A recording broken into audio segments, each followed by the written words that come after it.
Yeah, Okay. go for it. All right. Well, hello. Welcome, everybody, to the second day of the second Max Stirner Symposium at Duquesne.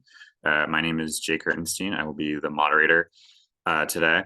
The presentation of these, the format of these presentations will be similar as to where it was yesterday, where the presenters will give a 30-minute speech each, and then we will consecutively, and then we will have another hour following that for Q&A. And so our first presenter today is Adam Jones, who is a doctoral researcher at the Center for Research in Modern European Philosophy at Kingston University, where he works on the relationship between Hegel and Stirner. He also co-hosts the podcast Acid Horizon, with whom he wrote Anti-Oculus, a philosophy of escape for repeater books. Without further ado, Adam, if you'd like to begin your presentation. Absolutely. I mean, thank you everyone for setting this up, and thanks everyone for coming. So I'm just going to start by reading a paper I've just presented. So, well, I will be presenting, but here we go. So, as Stirner begins Der Einzige und sein Agentum, so he concludes, Ich hab mein Sach auf nichts gestellt. I have set my affair upon nothing. To say that one has set one's affair on nothing, to declare all that is holy and just, German and proper, is not my Sache, that it means nothing to me, is to declare that it is not worth one's time. Who has time to be German and to live and die in service to the nation? Who has time to be holy when God is just man's own shadow under which he returns swiftly to the void? Who has time to be just and proper when the morals of the bourgeois ordain that who is without bread must starve instead of stealing? Who has time to become truly human in essence when I am already a human being in flesh and blood and need no convincing otherwise? Who has time to spare in bringing what is abstract into actuality, as if the very finitude of my working body, which is already actual, the time of my life, was nothing more than a standing reserve, to be commanded by alien powers with alien principles? Stirner's answer to all of these questions is ultimately the same. It is the possessed person who has time. It is the subjected and the dominated. Whether such time is given willingly in subjection, through which lies become possessed by libidinal and ideological capture, or are taken through enslavement in which one becomes a possession, the result is the same. Namely, that the finite lifetime of flesh and blood individuals is translated into labor time, as time spent directed towards the realization of something other than that being, through the mediation of a commanding power which directs it towards the realization of its own ends, its own final cause. It is in this sense that I will argue Stirner provides us not only with an account of captured labour as an articulation of the process by which abstractions are made actual through the work of individuals, but with a distinctive politicisation of this dynamic which sets him against the young Hegelian milieu in which he was writing. To summarize before we begin, where Bruno Bauer and Ludwig Feuerbach aim to negate the alienation of humanity by replacing the abstraction, to which all were to labour in order to realise it in the form of the human essence, Stirner ends up politicizing this very dynamic by which abstractions were necessary by asserting its material precondition in the work of realization, which is the mediating term of the individual labor, the finite embodied person who carries out the work of realization. It is this which I will conclude allows for a deeper reflection on the influence of Stirner on, and potential for productive synthesis with, Karl Marx, whose break with Feuerbach was practically forced on him by Stirner's embarrassment of the young Hegelians and their rather enthusiastic idealism. It's the first part, called Der Berliner Ideologie, Feuerbach and Bauer. Whilst Feuerbach and Bauer are themselves profound thinkers with extensive bodies of work, all that we require of them here is their political philosophical tendencies as they came to outline the dominant positions as thought leaders within the young Hegelian or left Hegelian scene at the time. Just to summarize what they bring to the table here, each believed that their ultimate enemy was the form of government which we may call the Christian state, and that revolutionary forces and revolutionary thinking were necessary to overcome this form of government. What was in need of overcoming for both thinkers was not, however, the state in itself, but its Christian character. This is because Christianity, which as Hegelians on this matter, each of them took to be in its distinctly Lutheran form, and they took this to be the pinnacle of religious development. And they thought, nonetheless, it being the pinnacle of religious development is nonetheless a pinnacle of a kind of social pathology or a spiritual alienation.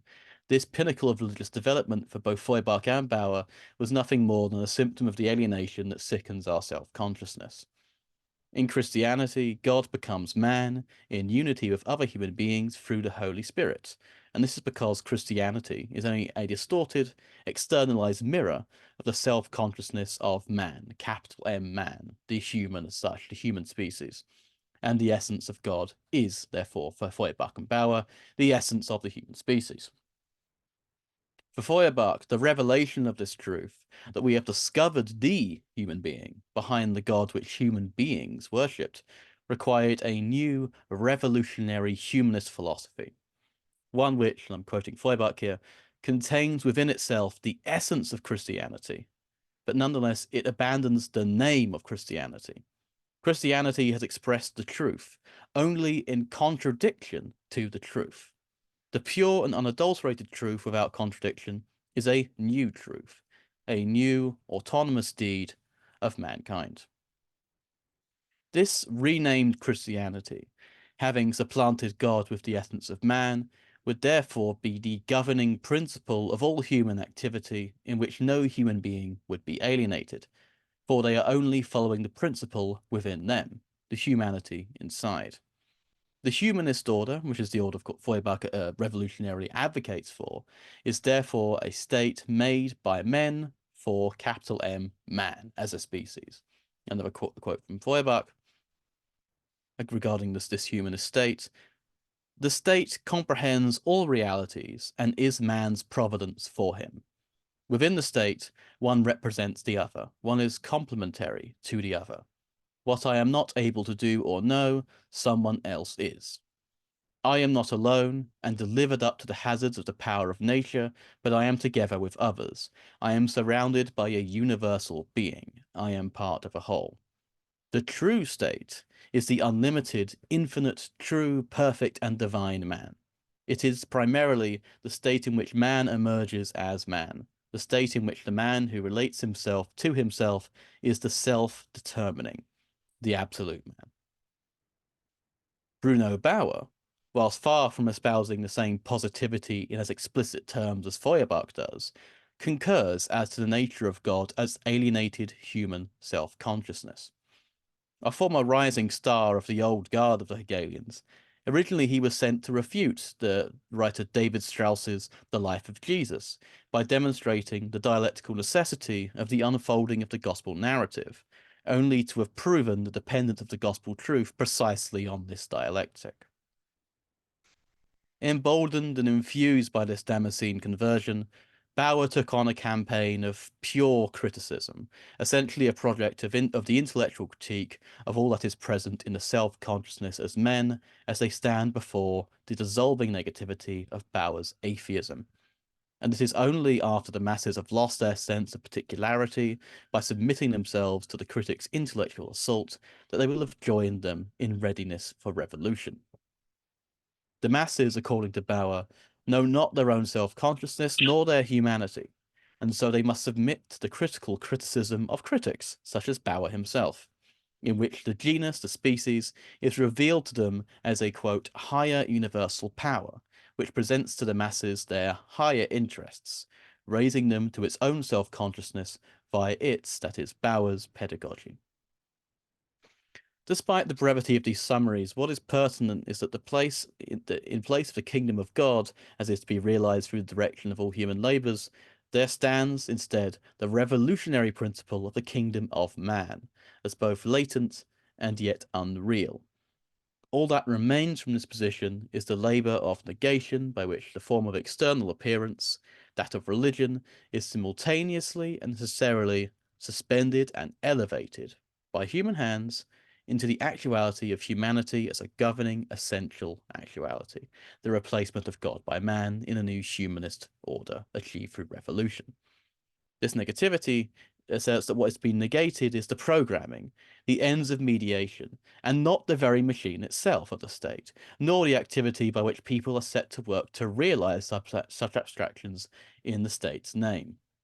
It is here, amongst this debate between the young Hegelians against the Christian state, against the machineries of the state versus what they do, that Stirner comes onto the scene as our own kind of psychosomatic general Lud. Move on to the next section called Stirner's Politics of Lifetime.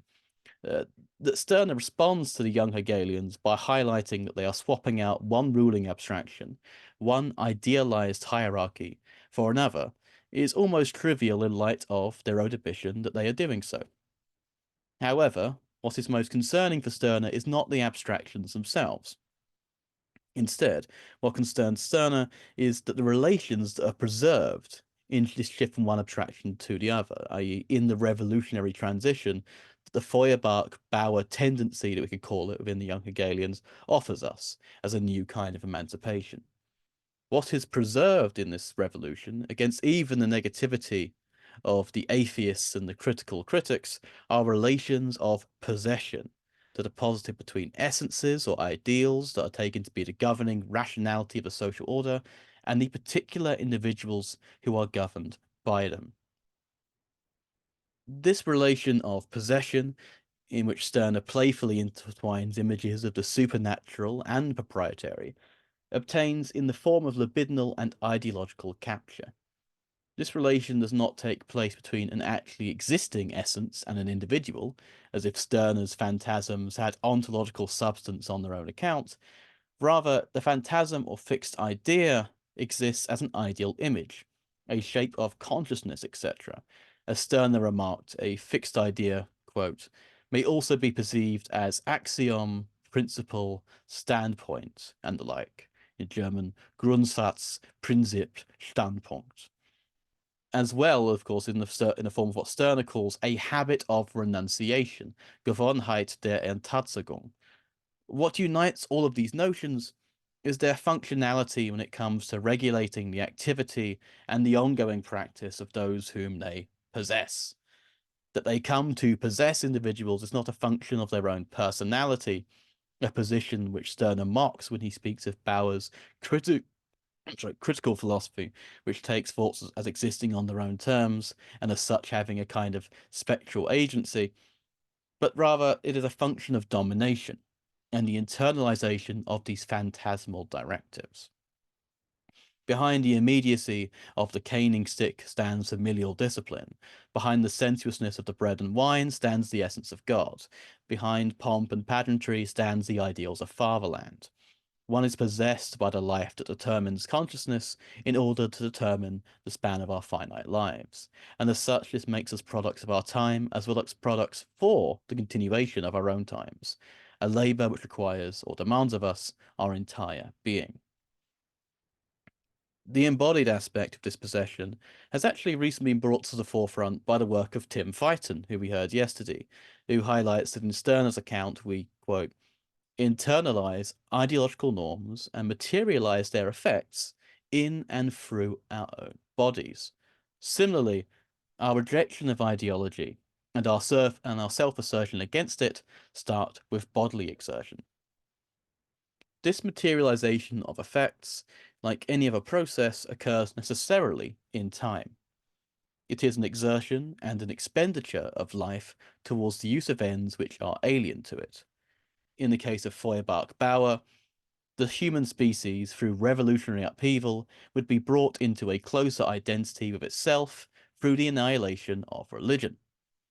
Yet Stirner's retort is that whilst the species may supposedly achieve agreement of its own concept in how the human being feels himself to be, the essential human being is no such human being. Capital M man is no one.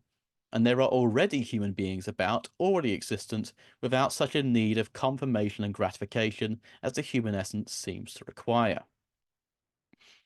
Nonetheless, in positing this essence as the essence of every human individual, the revolutionary program of the young Hegelians reveals itself as a revolution of realization of the human through humans. And any deviation from this program is therefore dehumanized as inhumanity, as egoism. It is here we must turn to Stirner's intervention on the level of what I call lifetime hyphenated, where Stirner articulates his concept of self-enjoyment. Self-enjoyment, or Selbstgenuss, names the subsection which closes the main theoretical body of Der Einzige. That is, it is the penultimate section before its closing bombastic declaration which completes the circle in which Stirner claims to have, quote, set his affair on nothing. Self-enjoyment is the enjoyment of the life that one has, the force by which one is alive and endures as living within time. The enjoyment of this life is the consumption, German Verbrauch, of life. Stirner is intentionally playing with the idea of wastefulness here because he highlights that this consumption is wasteful. To squander, in German Verteu, life as opposed to labor for the production, Herstellen, of a true or essential self by which one would be granted any sort of identity of a fixed idea. This enjoyment of life essentially counterposes itself to investing it in creating oneself, in making one identical to a certain concept or essence. Meanwhile, when people who are possessed seek to find their true selves in this later way, Stirner likes to point out that you're never going to achieve this identity with the true man, and your actual life is just passing away in time. Time flows for Stirner as life does, and our lifetime, that time in which we are manifest as our own, in that we have agency, we can exert force upon the world around us. This is what's being appropriated by alien forces for their own ends, which have captured our own lifetime. And hence the seizure of our lifetime back is fundamental to reclaiming our means of self as well as collective empowerment. I use the term lifetime here because while Stirner speaks of self-enjoyment as the squandering or consumption of life, this squandering is conditioned entirely by its temporal finitude, i.e. the inevitability that we are going to die. And this is why you can explain the following rejoinder that Stirner gives to Feuerbach in this way. A quote from Stirner. I say, you are certainly more than a Jew, more than a Christian, etc., but you are also more than a human being. Those are all ideas, but you exist in the flesh. Do you then think that you can ever become a, quote, human being as such? Do you think that our descendants will not find any prejudices and limits to get rid of for which our forces were not enough? Or do you perhaps believe that in your 40th or 50th year, you'll have come so far that the following days would have nothing more to clear away in you, and that you would be a human being? The people of the future that will yet win many freedoms that we don't even miss. What do you need these later freedoms for? If you want to regard yourself as nothing before you've become a human being, you would have to wait until the last judgment, until the day that the human being or humanity will have attained perfection. But since you'll surely die before that, where is your victory prize? As it is death which sets limits to life, therefore, it does so in time. The politicization of this expenditure or consumption of lifetime that Stirner introduces does not introduce life as a standing reserve, a fixed quantity, but rather treats life as confronted and limited temporally by death, in such a manner that the ends and objectives, the Sache, to which our finitude is directive, becomes a question of politics. That is, as opposed to a philosophical discourse over essences which sees the labour of abstraction as a problem only in regards to whether or not the abstraction is in contradiction with itself. That is, as to whether the human species is, to put it in Hegelian terms, truly in and for itself, a matter which for Feuerbach, among others, granted this abstraction on this basis a particular claim over all of our lives. We need to make the human being identical to themselves for the sake of the human. One seeks to in this sort of move that Feuerbach's doing, he seeks the empowerment of the abstraction. He wants to elevate it to a governing principle of the social order. However, Stirner's rejoinder to this is that he wants to seek the empowerment of the individuals who, since time immemorial, have died in servitude to the realization of the abstractions which have dominated them. The term empowerment here, I think is important because I in my work I present it as synonymous with ownness, on the basis that for Stirner power and property are identified. This does, however, encounter a kind of analytical difficulty on the basis that Stirner provides no quantitative measure of powers or capacity.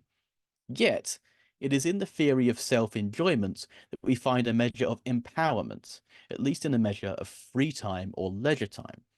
That is, in distinction to time spent labouring on the behalf of the realisation of a governing abstraction or principle which is present in the social order.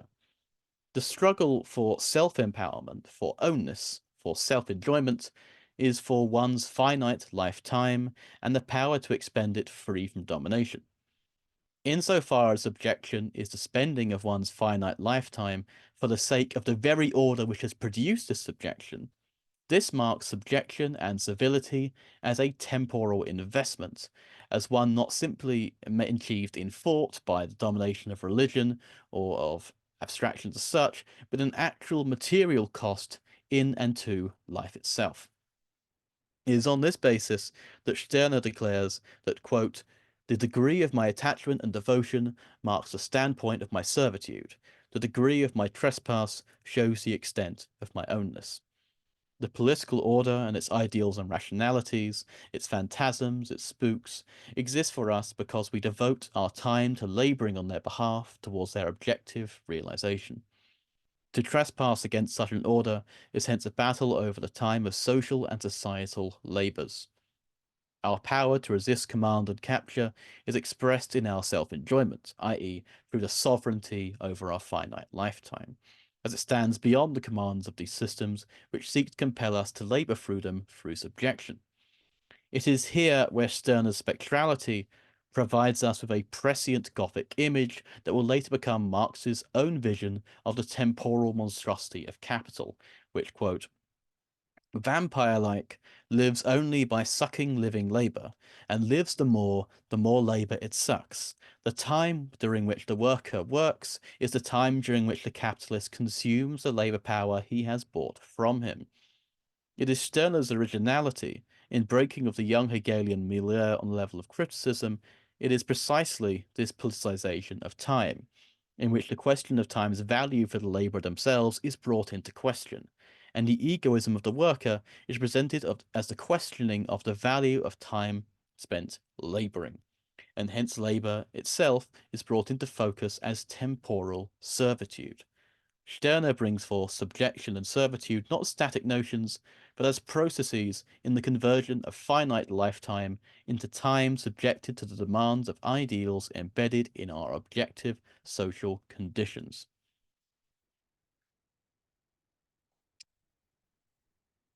So one such abstraction that's latent in the governance of bourgeois society, as Stirner identifies it, is indeed capital.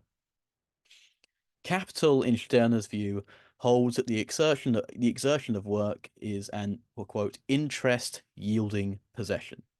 Money that makes money yields a surplus from itself. However, this possession, as Stirner notes, is not owned by the workers themselves, but rather in their own propertyless destitution, in that their labour is taken up by the capitalists. It is the capitalist class which extracts the most from the labour of the workers, according to Stirner, preempting the Marxian theory of surplus value. The worker, quote, the worker cannot utilize his work according to the measure of the value it has for the one enjoying its result. Work is badly paid. The capitalist has the greatest profit from it. However, for Stirner, it's interesting to note that capital is not itself presented as a phantasm, but rather money, the realization of which occurs across both poles and of worker and capitalist, but nonetheless as something unequally distributed in who gets the money. The directives of money for Stirner function phantasmatically on the ground that money as a directive corresponds to the legal system of property and personality that defines bourgeois society. This difference in kind across classes, however, is that the difference in kind across classes, however, is that the bourgeois sets workers to work as possessed labour for the creation of further value. It is money that makes money, capital. Whilst the workers work for money for the sake of the negation of work, for monies which allow for leisure time, for enjoyment, it is here that Stirner raises the question of worker insurrection, insofar as the bourgeois wants money to make more money. The worker wants money to precisely put off the very precondition of it making more money, which is more work. And it is here that Stirner, of course, turns to his famous affirmation of worker insurrection, that of the self-organization of the workers, as opposed to their being organized by an external force of domination and subjection. Quote from Stirner, "Work is not recognized according to its value. It is exploited, a spoil of war of the possessors, the enemy. The workers have the most enormous power in their hands, and if one day they became truly aware of it and used it, then nothing could resist them. They would only have to they would only have to stop work and look upon the products of their work as their own and enjoy them. This is the meaning of the labor unrest that is looming here and there. The state is founded on the slavery of labor. If labor becomes free, the state is lost." The question of enjoyment, therefore, in Stirner is a question as to the use and abuse of labor time and the challenging of forces which direct our time towards the ends of realization of those essential logics which are objectively issued as the commanding principles of our social order. For the concrete existence of these orders depends on the subjection which produces servitude. What is actual of actual human beings and their labors does not exist for the sake of an essence, nor only for what is essential, as if the truth was something to be produced according to mere concepts, but rather it is a matter of the practice of individual laborers being channeled through the circuits of capture and subjection, in which servitude becomes the labor under which these abstract logics of social command become concrete and indeed reproduced, because they already have an objective existence in order to compel us to do so. This is a matter, ultimately, of the politics of temporal economy, the management and command over the use of finite lifetime. It is here where I actually believe there's some room to further develop Jacob Blumenfeld's description of what he calls the first person character of Stirner's insurrectionary thought, where Stirner's politics of self-enjoyment against the labours of abstraction here opens up to a central struggle which you do find in Marx, which is the main struggle of Capital Volume 1, to say, which is the struggle over the working day. This competition over the use and abuse of labour time is ultimately, I think, one of the real stepping stones that puts Marx away from the young Hegelians, and even indeed links him up with anarchic as well as anti-capitalist tendencies, because as we should remember, the Marx of the German ideology responds to Stirner in the sense that he's not abolishing enough things, not that he's abolishing too little. But on that note, I will round things off there and say thank you all for your time. Thank you for that wonderful presentation, Adam. Just a quick recap for those of you who joined late is that we're going to do both the presentations first, and then we're going to have the joint Q&A session afterwards. So our next presenter is going to be David McCullough, who will be presenting his paper titled Max Stirner and Ontological Anarchism. David McCullough is currently an MA student at Loyola Marymount University. His research interests include contemporary French philosophy, social and political philosophy, and philosophy of life. And so, David, if you want to begin your presentation.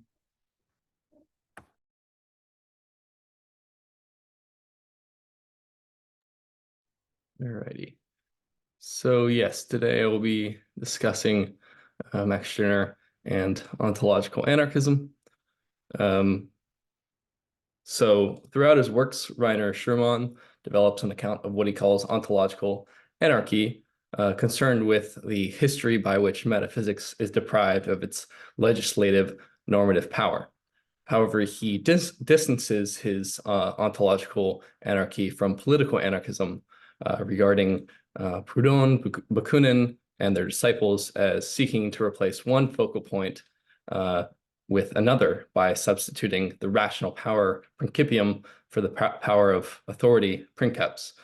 Catherine Malabou argues that the continental philosophers of anarchy, such as Derrida, Foucault, Schurmann, Agamben, Levinas, espouse an understanding of anarchy indebted to anarchism while refusing to call themselves anarchist, because they fail to engage in a true philosophy of anarchism. In my paper, I provide the confrontation between anarchism and philosophy that Malibu seeks by placing Sherman's work into dialogue with the work of Max Stirner. In doing so, I read Stirner as an ontological anarchist, or in Malibu's words, as the first philosopher of anarchy. However, both Sherman and Malibu tend to view 19th century anarchism through this kind of myopic lens of so-called classical anarchism, which tends to only include Proudhon and Bakunin, while conveniently excluding Stirner for reasons we'll get into. And I would like to argue that Stirner anticipates Sherman's critique of metaphysics as instituting these hegemonic phantasms through his critique of dialectical reason, while Sherman expands upon this critique through his genealogical and phenomenological analysis inspired by Nietzsche and Heidegger. So just some background info on Rainer Sherman before we get into it. He was born in 1941 to a Nazi father, Germany, soon leaving Germany for France and later the US. He never published any works in German. He only published in French and English, and he published Le Principe d'Anarchie, which was translated as Heidegger on Being and Acting in 1982, introducing this term ontological anarchy. And he drafted a monumental work, it's like 700 pages, titled Broken Hegemonies, prior to his untimely death of AIDS in 1993. And Broken Hegemonies was once described as the most negative, the darkest book in the history of philosophy, which is why he's no longer read, and why he must be read. And so there's kind of some parallels there, because Stirner's unique in property. Its property was once described as, like the worst book in history. So to kind of understand ontological anarchy, we first have to discuss the arche, because anarchy here is an arche, the absence of it. So we're going with the kind of twofold meaning of the Greek verb archein, which means both to begin and to command. The arche is both the metaphysical first and the final referent. So it's a foundation to which being, thinking, acting must refer. It determines, regulates, assume their meanings, all under one stable focal point to console the soul and consolidate the city. So it's a kind of metaphysical security that allows us to deny our mortality, while at the same time it serves political power. And in Broken Hegemonies, Sherman provides what he calls a topology of Western metaphysics throughout their various epochs vis-a-vis their arche. So in the Greek epoch, the one served as the arche. In the Latin epoch, natural law. In modern epoch, self-consciousness.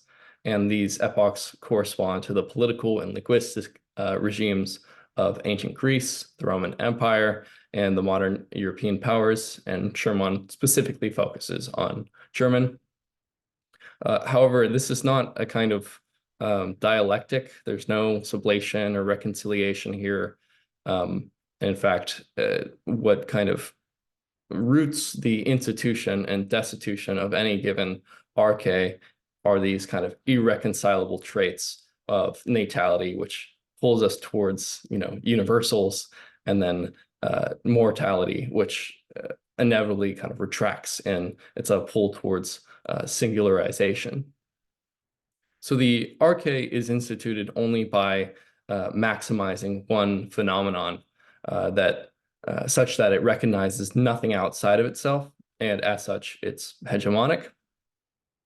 However, this maximization is only possible through representation, right? It's a human addition, and as such is phantasmatic, hence why he calls the various arche hegemonic phantasms.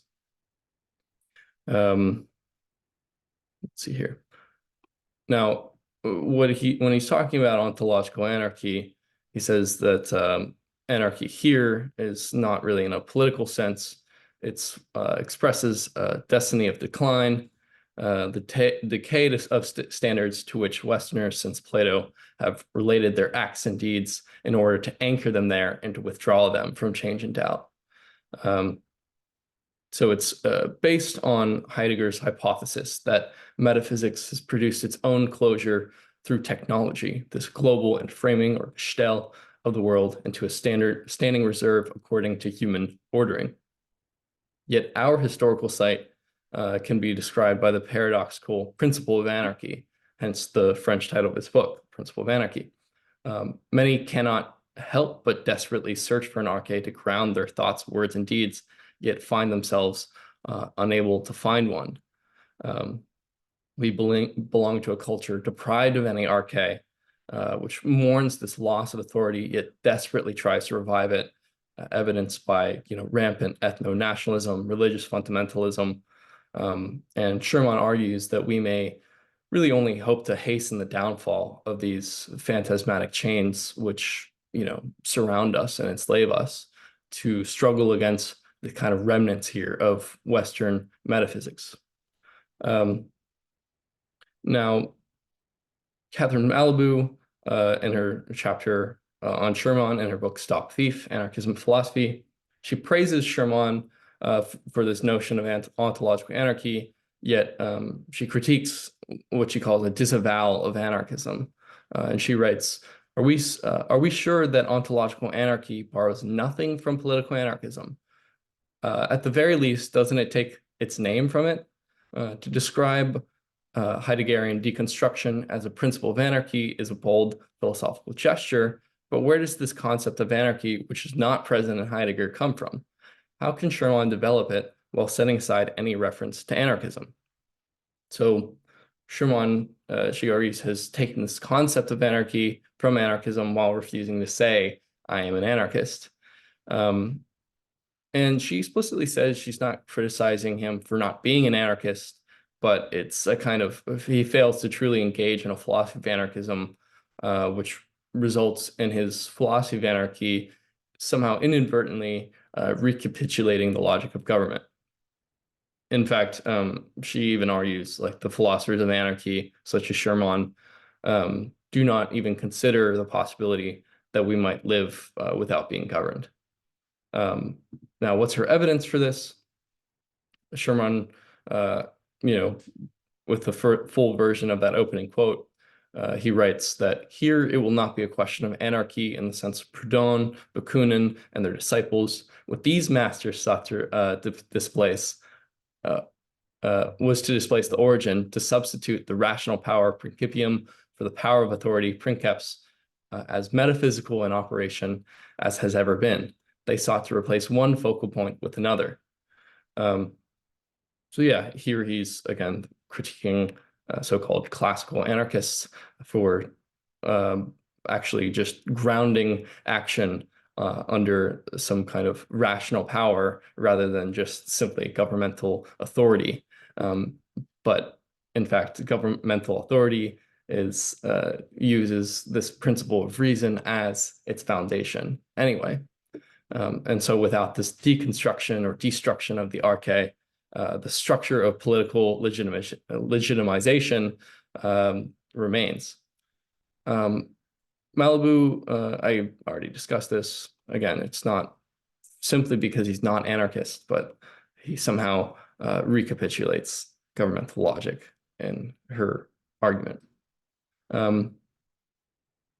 And I do think the critique that he fails to engage with anarchism is accurate and true and fair, because he has this kind of grand sweeping dismissal of the whole tradition.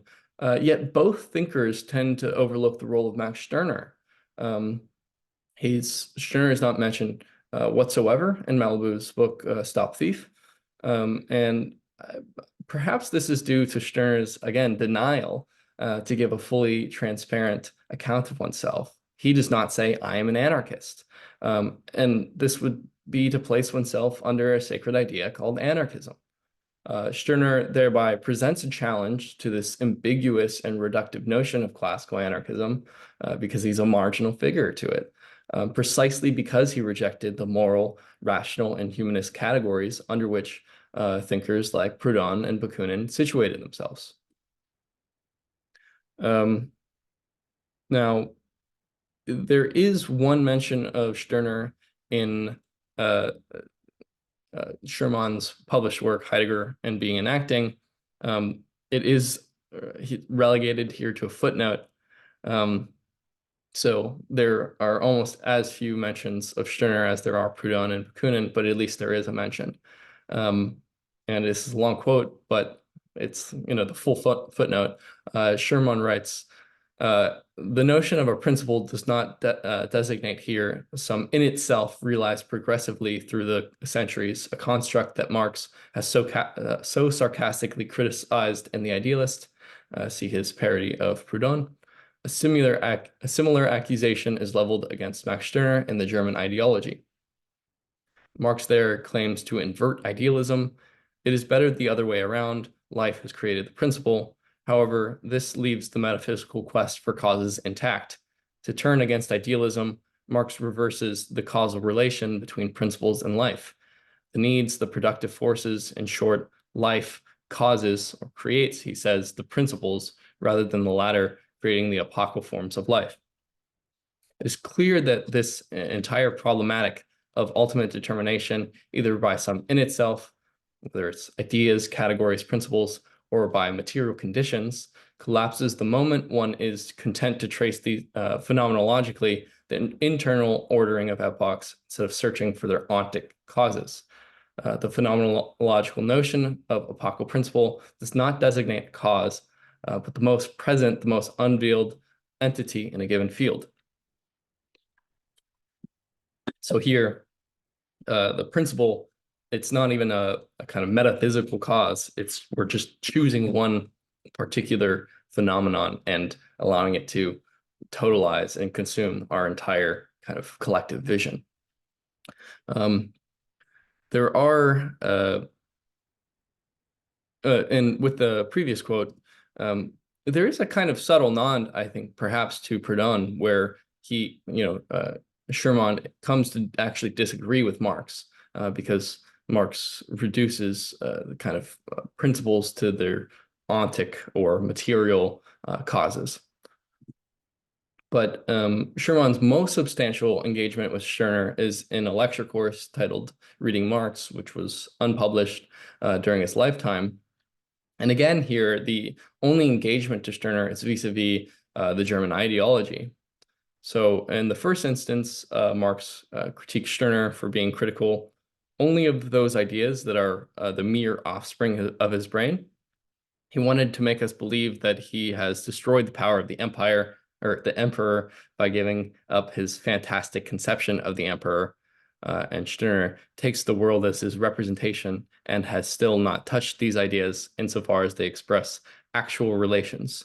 And Schumann does not really challenge Marx's reading, and he kind of just goes along with it by saying the critique against Stirner here consists in accusing him of neglecting theory and thus perpetuating, under the guise of history, ideological representations which he only claims to have done away with. Stirner continues, indeed, to define man by consciousness, that is, by belief. And then he adds, philosophers of consciousness thus universalize the categories, they hypostasize the names that theories deal with into an entity that is considered beyond history. And ideology is always deprived of the moorage that ontological practice provides. It is the effort to deprive the categories of such moorage. Consciousness is ideological inasmuch as it declares such moorage does not exist. So Schumann thus characterizes Stirner, and I would say under the bad influence of Marx, as a philosopher of consciousness. Under such a conception, Stirner does not move beyond the hegemonic phantasm of modernity, which is self-consciousness.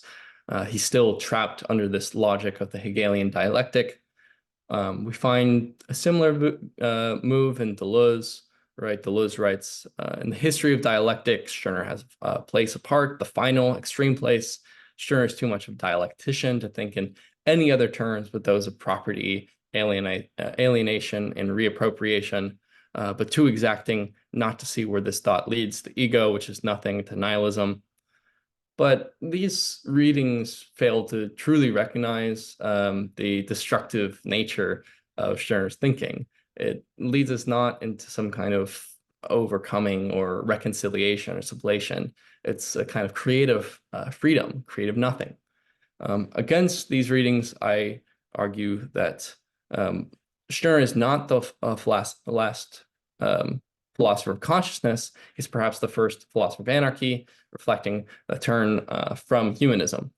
Now, just with an asterisk here, I do this not to just simply add to the laundry list of adjectives applied to Max Stirner, whether it's nihilist, libertarian, anarchist, fascist, insane. I find myself caring less about what the man Johann Caspar Schmidt actually thought, and more of how we might appropriate the discursive formation that we call Max Stirner. Now, I'm not the first to make such an argument here that Stirner is, or Stirner in quotes, is an ontological anarchist. Saul Newman does so in his book titled Max Stirner.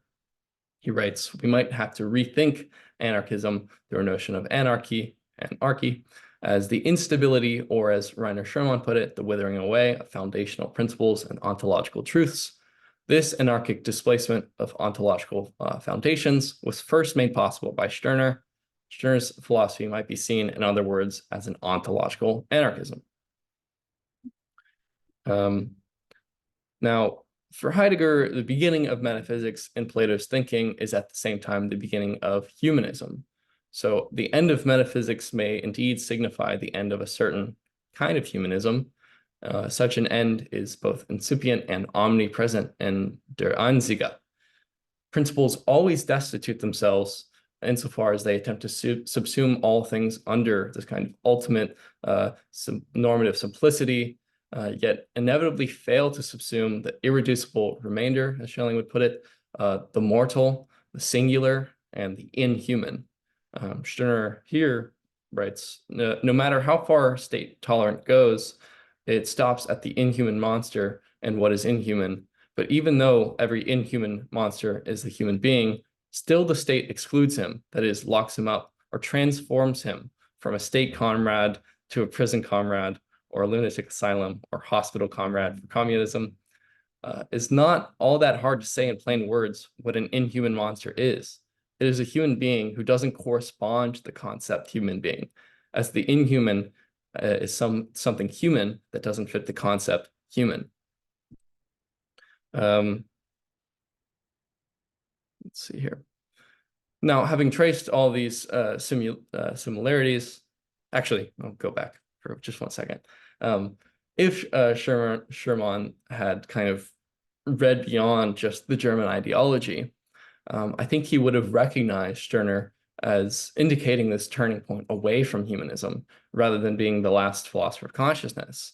Because Schermann identifies the turn towards whether we want to call it a postmodern epoch or just simply the historical possibility of ontological anarchy, with a kind of threefold break away from humanism in Marx, Nietzsche, and Heidegger. But I would say the first break in Marx, this epistemological break, as Althusser calls it, which is explicitly identified with the publication of the German ideology, is only made possible through Stirner's critique of Feuerbach. So really, it's Stirner that kind of initiates this turning away, this reversal of humanism. And having traced these similarities, I would like to put forward kind of the hypothesis that Stirner prefigures many of the critiques of subjectivity found in 19th century philosophy. I would say the kind of subjectivity of the unique is a kind of anarchic self-constitution. What's motivating this is Schermann's 1906 article translated as on constituting oneself an anarchistic subject, or just anarchic subject in the French. Schermann discusses the possibility of self-constitution within the context of Foucault's archaeology and genealogy. right? Because Foucault rejects the notion of any transcendental subject, instead argues that the relation to oneself is mutually constituted by the confluence of power relations within a given apparatus and the epistemological constraints of truth and falsity within a given epoch or episteme. But despite these confluences and constraints, Sherman still holds out a kind of possibility that we might constitute oneself as a practical subject by means of resistance against these modes of subjection that objectify the subject from within, right? So for Foucault, there's two meanings of the word subject. It could be subject to someone else by control and dependence, and also tied down to his identity by a conscience or self-knowledge. But both meanings suggest a form of power which subjugates and makes subject to. It's always a kind of subjection. And Sherman adds on to this that self-identity is really just self-objectification accepted and enforced as self-subjection. This leaves us with the question, what can I do? So rather than Kant's, universal self-legislation, the self subjecting itself to itself, which kind of grounds moral obligation, but it's no longer the question. The question is, what can I do given this archaeological, genealogical history? That is, how can I practically constitute myself while struggling against this kind of just reinsertion or recuperation into an apparatus? And I would say Stirner gives us more than an adequate response to this, which is just egoism. And Stirner prefigures 20th century critiques of subjectivity, whether it's Foucault, Deleuze, Sherman, through the unique, and preaching to the choir here, but I'm always at pains to say it. It's not the ego. There's no self-identity. This would imply a constituent subject placed under a fixed idea.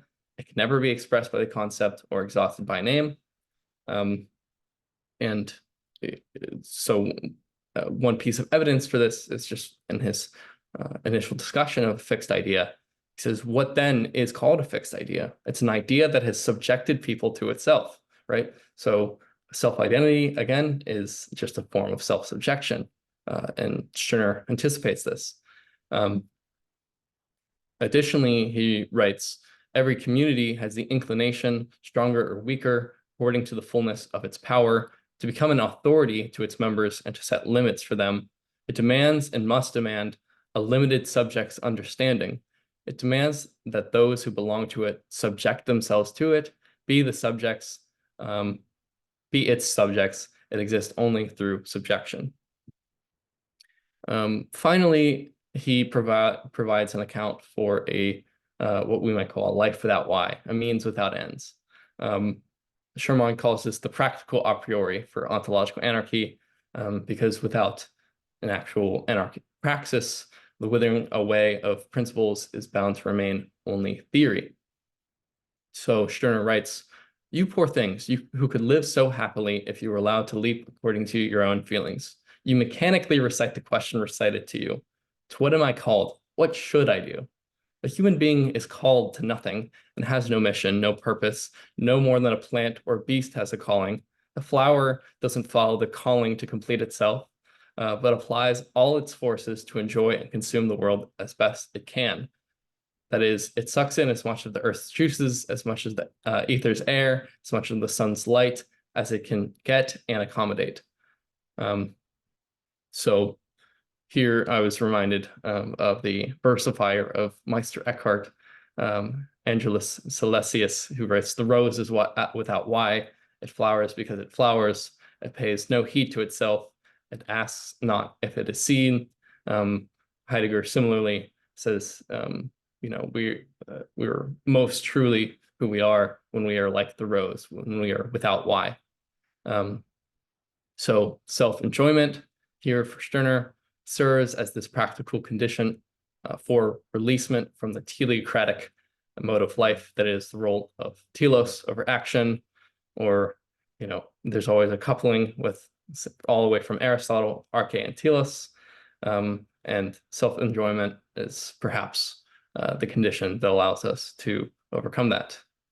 All right, and then I have this painting by Matisse, and that is all I have to say. So thank you all very much.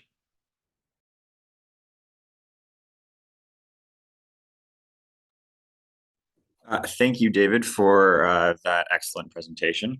So now we are going to be opening the floor for any questions that anybody may have for either of the presenters, or as well if the two of you guys want to speak a little bit. Yeah, all right, so Cal. Yeah, I thought both presentations were excellent. Thank you both. So I have a question to both of you that kind of like brings, I think, the two of your presentations together a bit. So I'm going to start in chronological order. So unfortunately, though, my ADHD meds only kicked in about halfway through your presentation, Adam. So there's some parts that are like a little hazy for me. So this is going to be kind of framed in a clarificatory way at first. But it seems like your presentation was kind of pitting this notion of like the finite life against the kind of phantasmically organized against the phantasmically organized and constituted like kind of labor time or something like that. So is that correct first? So the concept of labor time is essentially trying to flesh out basically what Stirner means when he says self-enjoyment. And when he posits life as something to be expended, enjoyed, it very much is set up against the idea that, as opposed to enjoying our life, we are subjected, and so redirecting. I mean, we still self-enjoy to some extent. There is still an egoism to the spending of our life doing, being moral, being good. In subjection, there is enjoyment. There's not a way to not be an egoist for Stirner, of course. That's why it's. I mean, I like to translate unfreiwilliger Egoismus as something like subjected egoism, because the egoism is kind of always there for Stirner. This is why Jacob Blumenfeld is so good at reading him like this kind of Spinoza's way. But for lifetime pitted against here, it is to try to treat the idea of spending your time on things first, and whereas you are compelled to do it by subjection, but for the person who within subjection compelled to, as in the structure of an ought, that you ought to realize this abstraction in a way which is already realized. It's also something about social reproduction as much as it's about production, because in order to realize the kingdom of God as your the thing you're spending your lifetime on, there has to be enough institutions to, as we see in the Stirner's a human life section, to more or less beat it into you. So yeah, that's kind of the dichotomy I'm positing there, and saying that when what Stirner's doing when he breaks the Hegelians, rather than arguing about what abstraction we got to fight for, he starts politicizing why anyone is going to work for that in general, and then Marx would zoom in on that to the particular urban worker. Okay, yeah. So then kind of on that notion of like the lifetime, and this is where I kind of am also going to bring in David's presentation.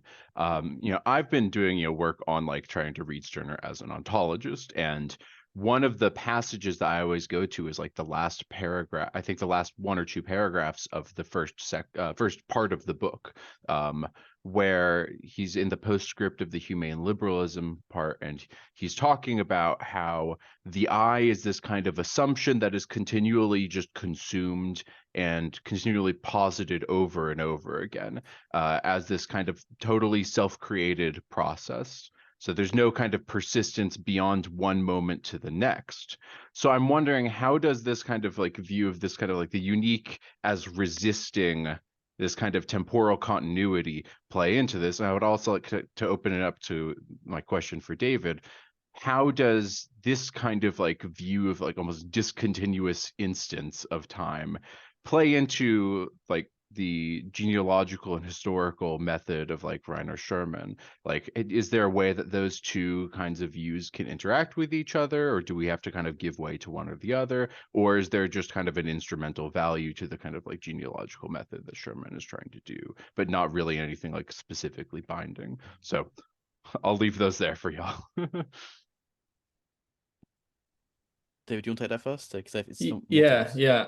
I mean, this notion of time and the I for sure is really interesting in connection to Sherman, because I didn't mention this, but in Broken Hegemonies, Sherman discusses like, why is it that we are so compelled towards our own subjection, right? I mean, it's like Spinoza's question, and he says ultimately the kind of metaphysics is driven by two irreconcilable traits, the pull towards natality, the pull towards mortality, and natality here is actually not something like positive as it is in like Hannah Arendt's work. No, it's actually natality that kills. We kill in the name of something. We institute some, whether it's a government or a metaphysical system, and ultimately, though, it's a denial of mortality. It's because it allows us to get away from the inevitable fracture of time, which is our death.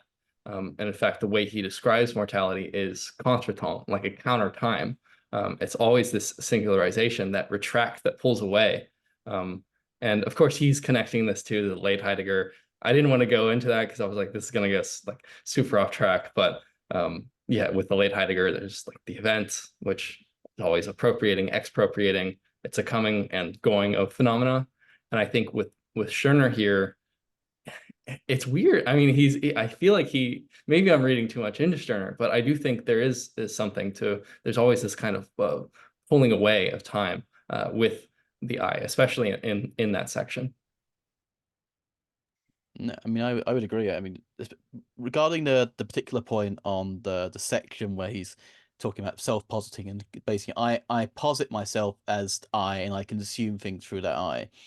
This is something I tried to get through a lot because there's been a history, a couple of papers, but in Stirner Studies in an Anglophone world, that is a history right there, by John Jenkins, talking about basically trying to read the unique, and how they read it is in a Kantian way, where the identity, unique is an identity for one, and it functions like Kant's transcendental apperception, which for Kant is the idea that an I think must be able to accompany all of my representations in experience, but it's not given an experience, so it always exceeds experience, or it's not given an experience. And I think there's always an attempt to read Stirner saying your identity is behind you in a sense, it's transcendental. I mean, this doesn't work because then if you judge a thing by your transcendental eye, you can't do anything in experience. This is kind of the Marx and Engels critique, saying that the critical negative intellectual thinker is outside the world and can't commit to anything. Now, for Stirner, the way that Marx and Engels, and to some extent Saul Newman as well, they read him kind of like this. And this is nonsense. This is Bruno Bauer they're talking about. This isn't Max Stirner. Stirner in his critique of exactly this kind of mode of thinking, positing a thought of the I and making the thought of the I the I think itself is completely wrong. It's for Stirner, when he talks about this method of criticism, he instead puts in place what he calls own criticism. Criticism doesn't presuppose that there's a whole field of thoughts and you're on the same line of them as a thinker, but rather thought presupposes the anarchic grounds, the irreducible remainder, to put in Schelling, and Schelling also says that anarchy lies in the ground of the unthoughts. And so to this extent, the self-positing is also a sense in which, I mean, I think we should connect this theory of self-positing, not something like Fichte, but actually something to more like what Stirner is saying in Stirner's Critics, which is when he says, I think it's Zeliger and Feuerbach, I think and Hess's voice said the same thing. It says,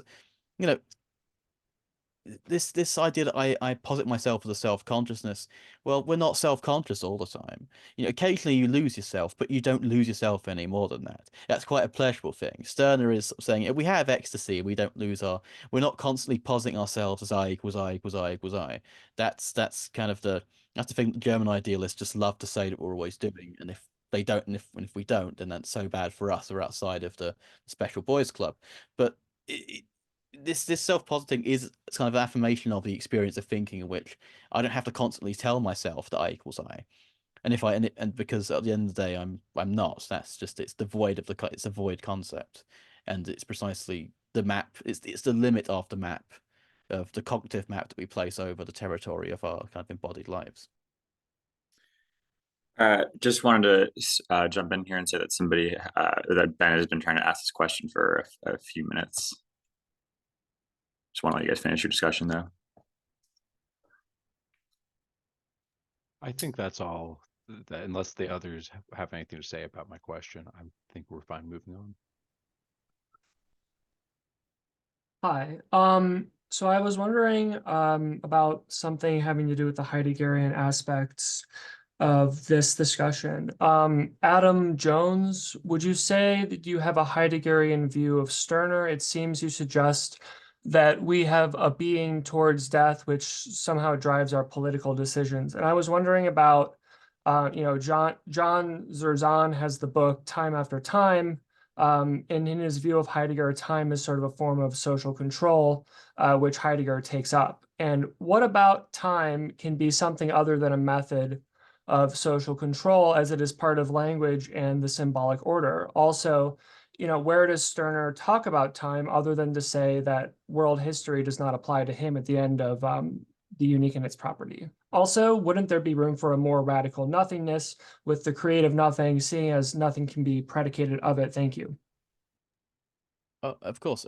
So regarding any sort of Heideggerian view, I mean, the closest I get to any sort of Heideggerianism is just saying that there's a kind of value given to our existence in this world by the fact that there's finitude, there's finitude there. I'm not particularly adding any particular Heideggerian isms in there. Regarding time and social control, I mean, where Stirner talks about time, which is not necessarily the same as history, which is why I give the concept of lifetime. So he talks about life, something that we spend, that's redirected in various places. The problem is that it's temporary, limited, and therefore, when he's not talking about time directly, the life he's talking about is nonetheless conditioned by temporal finitude. Hence, why I have to articulate this idea of lifetime. But when he does talk about time within sort of personal individual experiences, he is talking about the time in which people, I mean, it's a time of not only the working day, he talks about day laborers quite often, but also the time in which we spend laboring towards the achievement of, the realization of the human species, the human within us. And I think to this extent, Stirner's problem be that our being towards death does not determine what we do, because we act like we're going to, even when we're atheists, we still act as if we're going to achieve some grand community in the human species as a dialectical moment in the unfolding of this genus. I mean, history as well is also going to be another mapping, as opposed to territory of individuals. So that's why I respond particularly on the idea of time as social control. I think social control isn't so much time as it is the regimentation of time and the direction of the finite lifetime. This is very similar to Marx to this extent, because the young, the Feuerbach and Bauer are saying we got to replace the thing that we're all working, spending all the same time towards. Stirner is saying, why do we have to work for these kind of things in the first place? He's zooming in on the level under which the universal posits particulars in relation to itself in order to force them into a relation of actualization. This is, of course, highly abstract, but Marx is very good in putting it like this. You're forced to actualize capital. Capital is MC M dash. In order to get to M dash, it has to posit itself as M, as money, then by labor, in order to realize it as M dash through that additional surplus. But just to go to the last question, sorry, wouldn't there be room for a more radical nothingness with the creative nothing?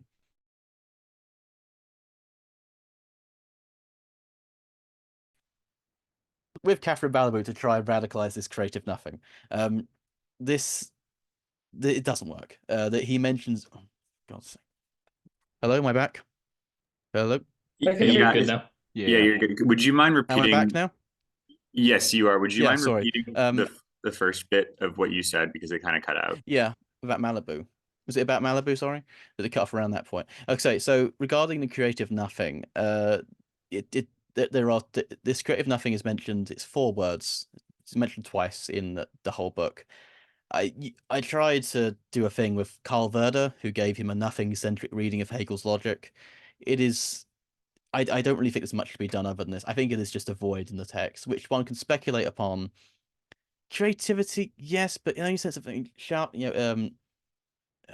shaft. The uses of shaft is kind of a quite common verb here. I mean, I mean, I've read creativity, yes. I mean, production and creativity, but in terms of creative nothing, it doesn't really do much in the actual text. You can speculate upon it in the reading of Hegel that Stirner was given by Karl Werder, in which nothingness is made the central point of Hegel's logic.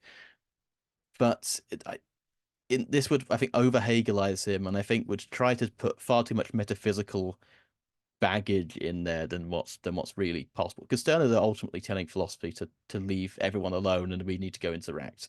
I mean, I welcome anyone who can do this far better than I can. I mean, in terms of appropriating, I think the best person, it would be a kind of exactly what David was saying with Catherine Malibu. I mean, Catherine Malibu, when she was my supervisor, did actually say in a talk that she did end up with the ontological anarchy. She once described it as a creative nothing. Enough, and it would be it would be a refusal of anything, but I think that refusal is ultimately going to be better illustrated in the Einziger and the way in which it exceeds all of the idealistic categories of what one could put on it. And you could call that the creative nothing, but I think if one wanted to make the creative nothing a kind of motor scheme in Stirner's thought itself, that would exceed Stirner's own use of it and quite gestural messages. I think that would be to oversubstantialize it. I think the work you would get from the creative nothing without making it an ontological kind of energetic force is already achieved through the politics of lifetime and the non-concept, the short-circuiting of conceptualization that Deinzig.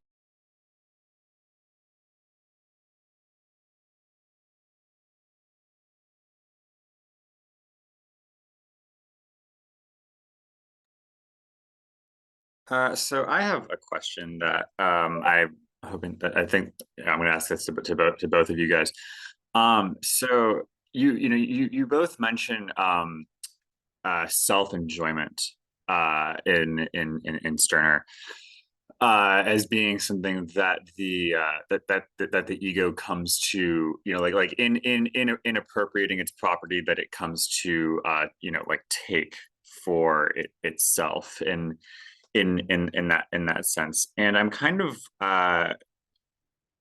wondering, like in the question of like like a liberatory praxis, let's say, to what extent does that actually like leave any kind of like practical element in that sense? Because like I as a being, right, already do have these kinds of relationships with the like objects and and money and so on and so forth. Perhaps like my labor is being exploited in some sense, but with the actual like material conditions of my life, I do already have this control and this enjoyment over them. Perhaps that's a question of privilege, right then and there. But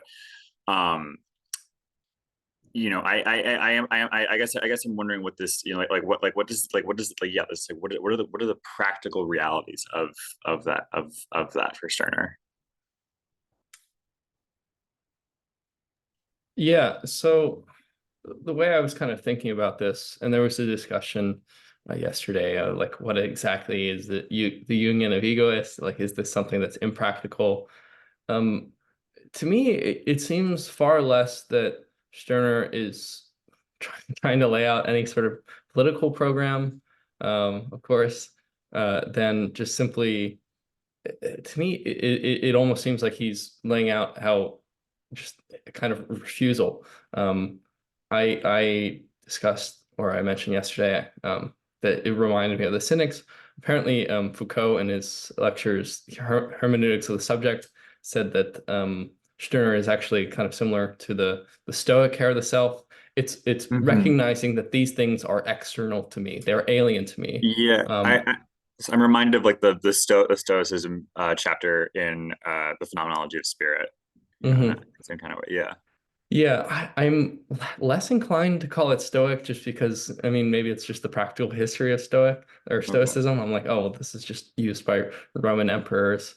In fact, like Sherman says that Cicero is the one who like inaugurates the Latin epoch because he's always talking about the Rome that was.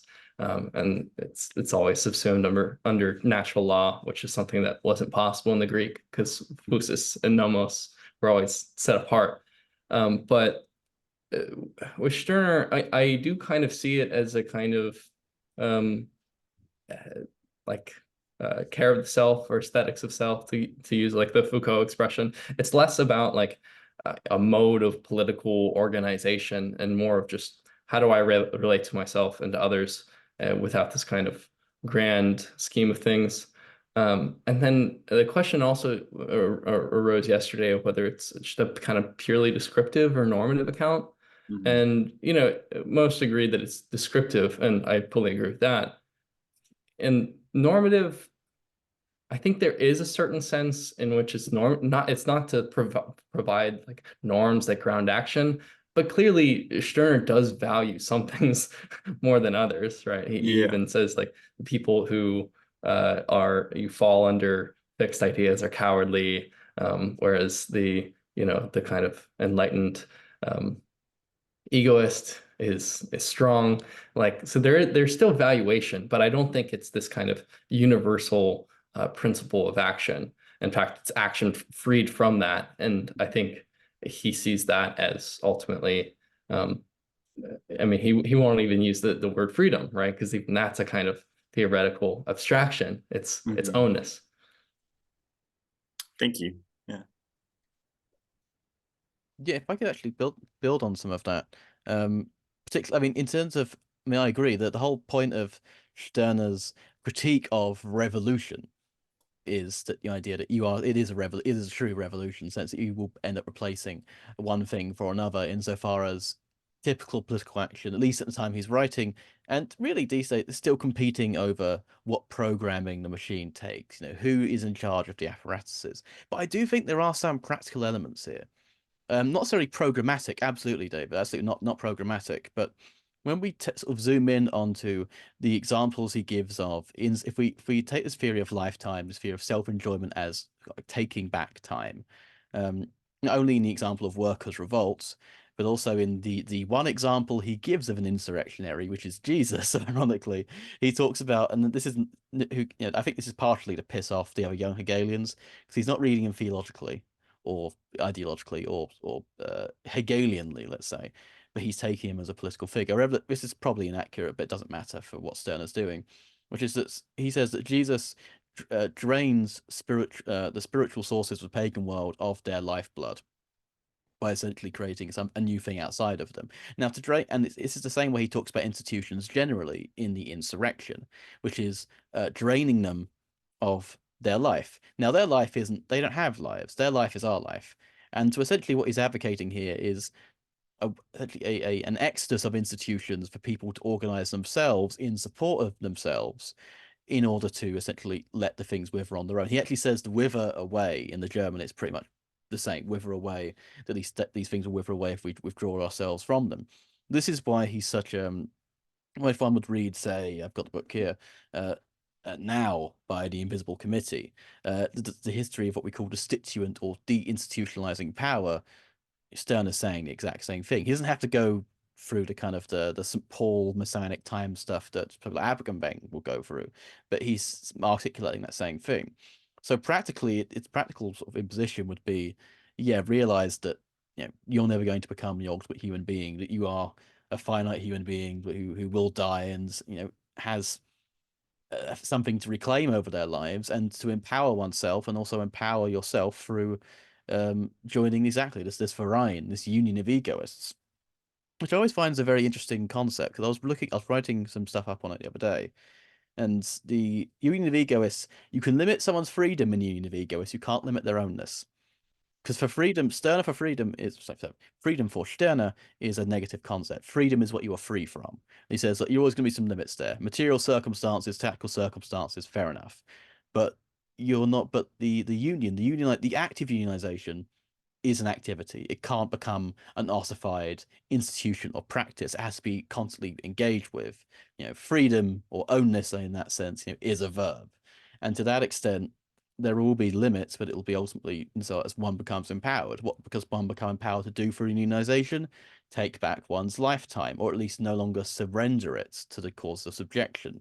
And so practically, it is a theory of a strike, and particularly a destituent strike that wants to essentially starve institutions of the very thing that keeps them alive, which is human lives, ultimately, as opposed to feeding them in on the basis that one day we'll put the human flag instead of the Christ flag there there is actually something of a practicality in terms of strategies, but not in terms of imperative, in terms of new commandments. You cannot be as an egoist in agreement with themselves. Marx and Engels said egoists in agreement with themselves, i.e. egoist is fully identical with the concept of egoist, complete police state itself. You're constantly going, oh my God, is that subjection? Is that a spook? Do I really want this? Or is it just you just go completely, you can't do anything. You become paralyzed by inaction.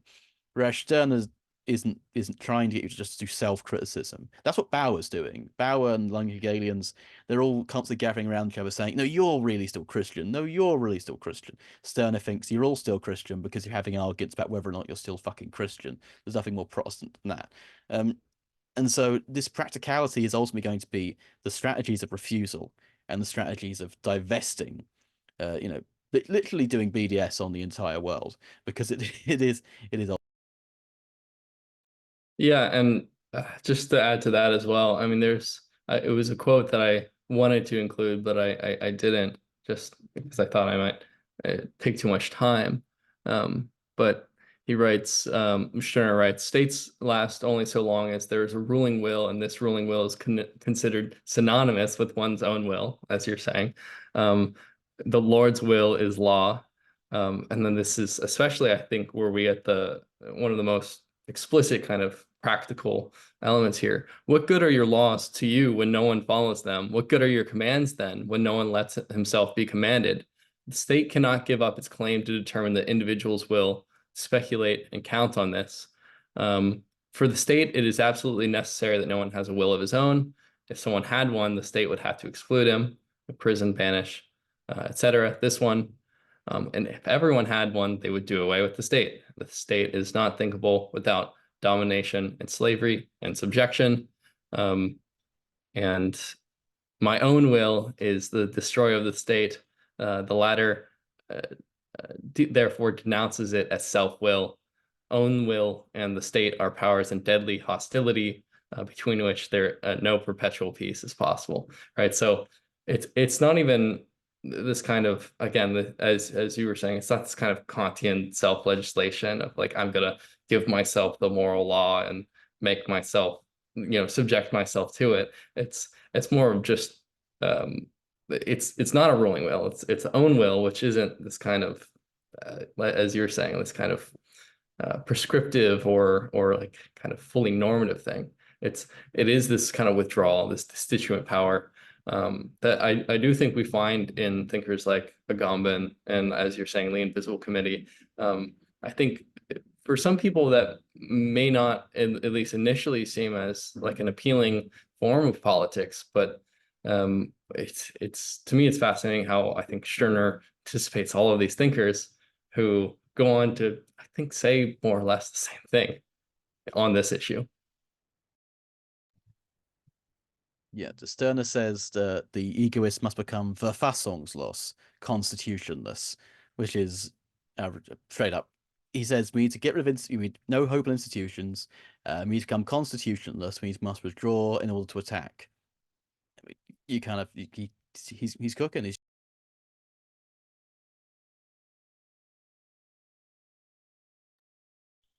Thank you both for your answers. Those were both very, very detailed and informative. Thank you.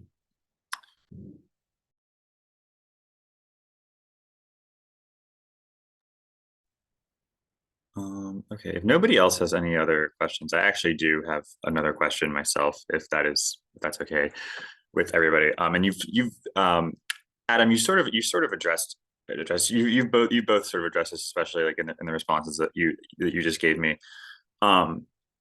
But so I recognize, David, as well, that you've like in the sense of like ontological anarchy, that there is this element where you cannot really like classify the ego as something either like transcendental, as in the transcendental apperception, or as in something like just like purely immanent, that in a way like but it also doesn't seem to be that like it's empirical either, because I think that would kind of just like bring back this like just recode it back into a more capitalistic form.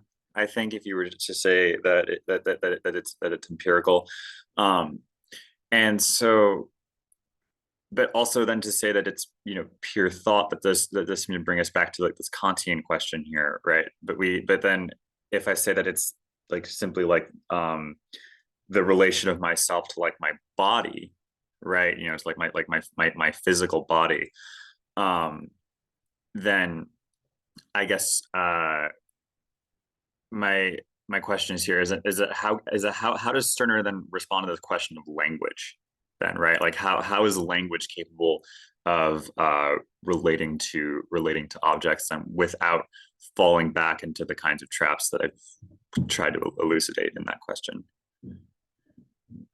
Yeah, I mean, this is an interesting question, and I think you're right about. I mean, I just don't see it as a transcendental subject, and I think maybe what Stirner is trying to get out of is so my background going into this is like, again, thinkers like Foucault, Deleuze, Schumann, this like the transcendental empirical double that you get in Kant of like, oh, the subject somehow is constituting everything, yet it's constituted empirically by the body.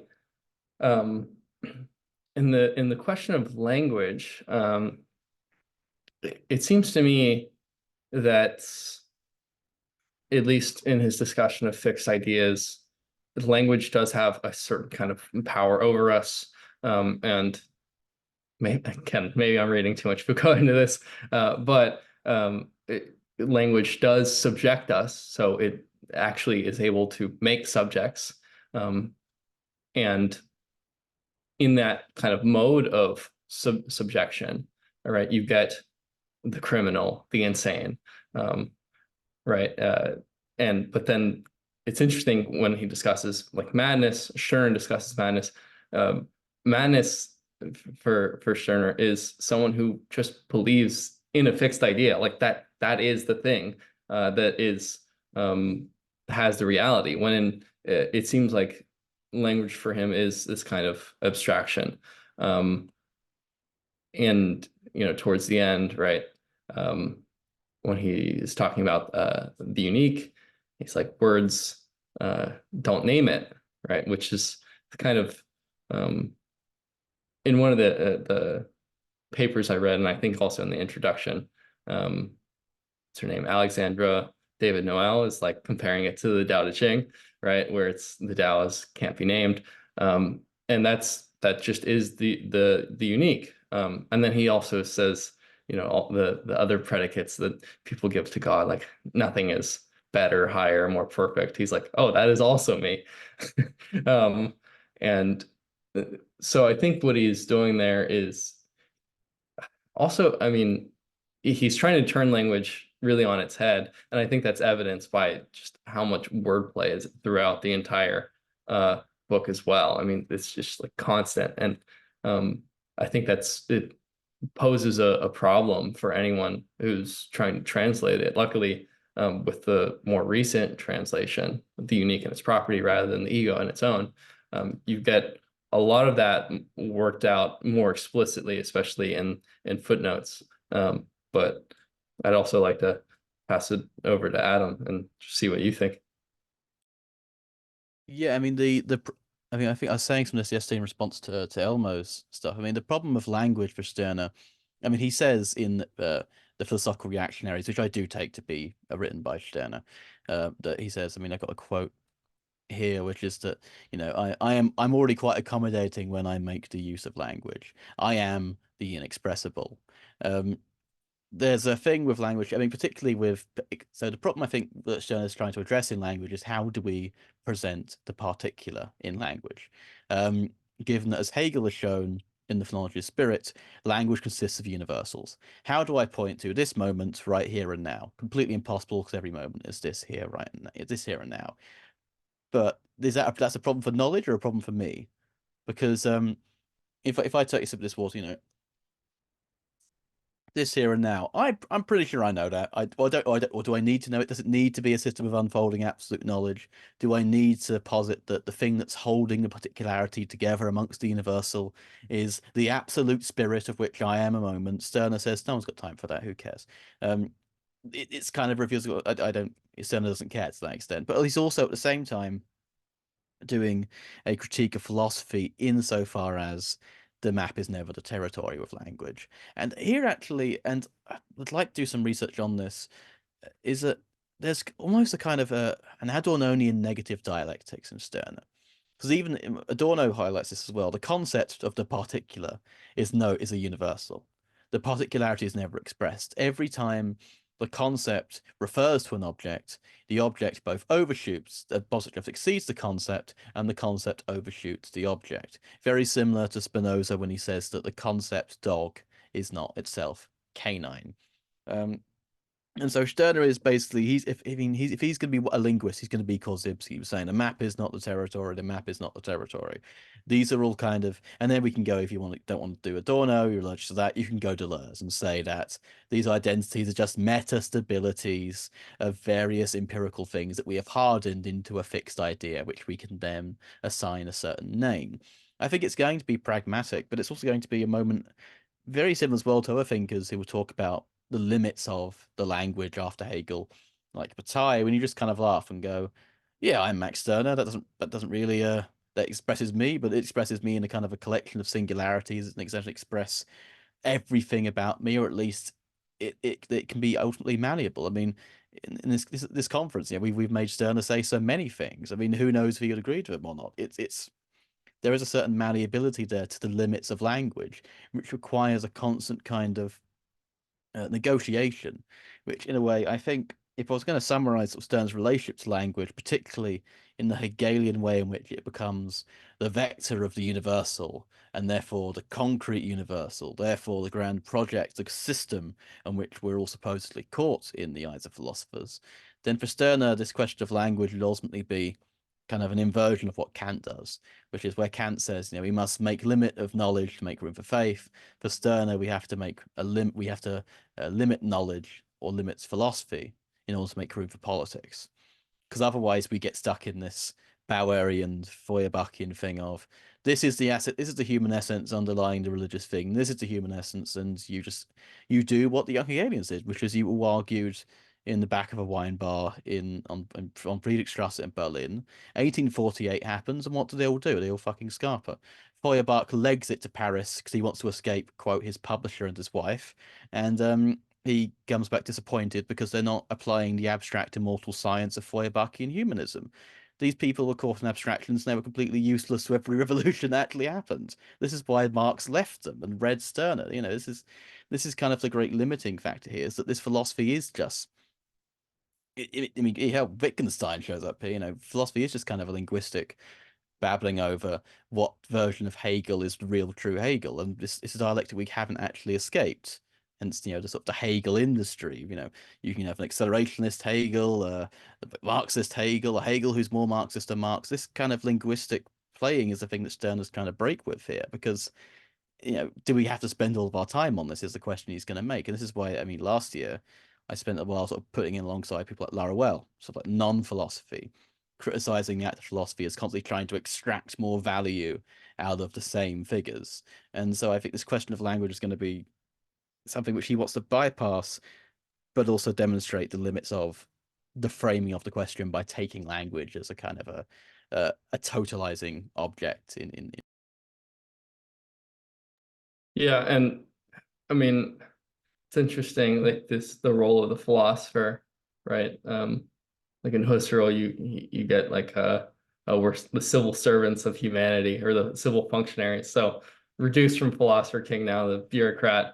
And I think, yeah, ultimately, Stirner is saying, I'm not playing that game, right? And it's interesting, this discussion of like a particular and universal, right? One thing I didn't really go into with enough detail.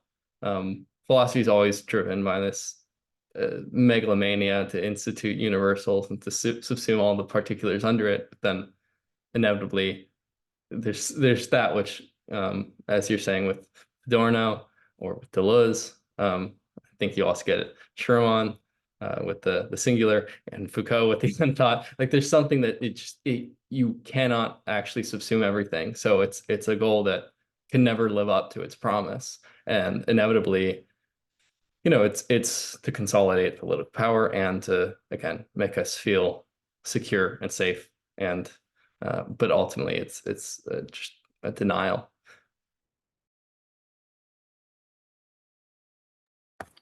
Again, thank you both for your responses. Very, very, very informative. Okay. Does anybody else have any questions that they'd? Oh, all right. Looks like Ben has another question for Adam. Do you think with the recreation of the unique in each moment that there is something which prevents us from ever becoming ossified, in Stirner's words, which couldn't ever be unmediated from within our facticity? Which is to say, wouldn't it be up to us not just to interpret Stirner, but to create whatever we want out of Stirner's philosophy, seeing as, like I just said, we are in our facticity, not his facticity? Because like Hegel, Stirner's legacy is ambiguous. He neither thinks that there would be an imperative to act a certain way, nor does he give us one.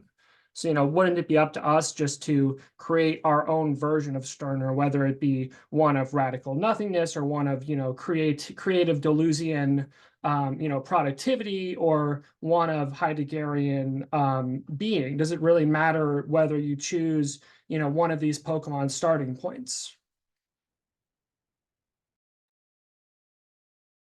Not really, no. I mean, I'm not here to tell anyone sort of, what to do. I mean, I mean, and even if I could, how could I stop you? That's kind of Stirner's point. It's like, well, no, it's in contradiction. Well, Stirner is, like the cat pushing the glass of water over the side, saying you can't do that. That's illegal. Stirner is the guy who points out that murders still happen even if they're illegal, and so no one could stop you. But in terms of to prevent the idea of the recreation of the unique, I mean, I think recreation of the self, definitely. The unique, I don't know if it's. I don't read the unique as something that's being created. I think the unique is something that's always kind of remained, or at least what Schelling would call a dark ground of any kind. It's the map. It's the territory underneath the map that always exceeds it. That's why I compared it last year with first Bataille's notion of base matter, although it's not reducible to it. But yeah, I mean, in a ways, there will not be a final interpretation of Stirner, because not only is there so much excess to interpret in this work, it's also the fact that in order to get anywhere close to what he actually said, you had to essentially delve into all of the niche debates about Hegelianism in 1843 onwards. And most people haven't got time for that nonsense, and it's only by virtue of a PhD that I did. I mean, there is a kind of surplus you can extract out of Stirner. Now, of course, you can criticize that problem, that method of doing these things, but at the end of the day, one can't reduce the encounter with Stirner or actually his books to that. I mean, to prescribe that in advance, of course, there are one might say there are better and worse ways of reading him, but that all depends on what you want to achieve through reading him. If you want to achieve a creative act, you want to simply use it as fuel, then who is anyone to say otherwise? If you want to present it in a sort of the discourse of university, a scholarly discourse, then maybe there'll be some more constraints there based on that game. But again, Stirner says, well, you can just break them. I mean, there's nothing stopping you. That's the thing. You don't need me to say whether or not we can do that or not. In that case, you even need Stirner to say that. You can just do it.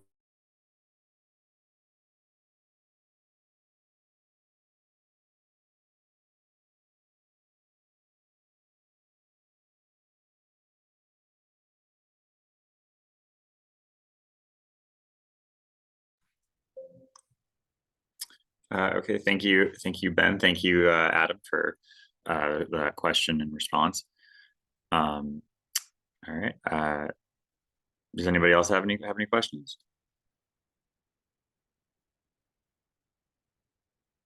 No.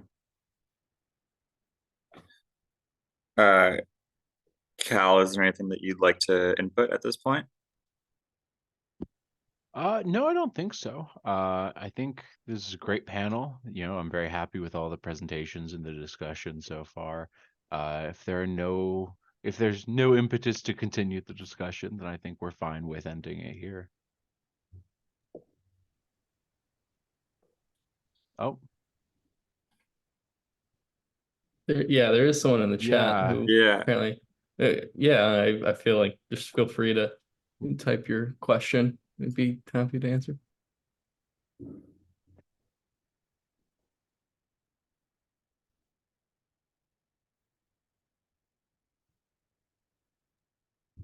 Might be a long question, Yeah, that's what I was thinking. Yeah. but that's all right.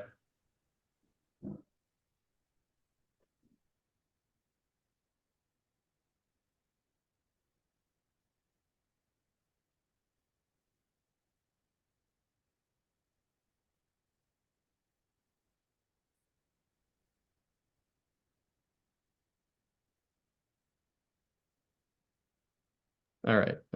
I'll just read it too, so it's saved for posterity. Eden asks, I wanted to ask if it isn't too personal, to the extent to which Stirner offers a livable philosophy, do any of you feel like to feel that you're able to meaningfully incorporate it into your lives, and how, if so? Should I just go first? Okay. Yeah, I think with Stirner, at least in a kind of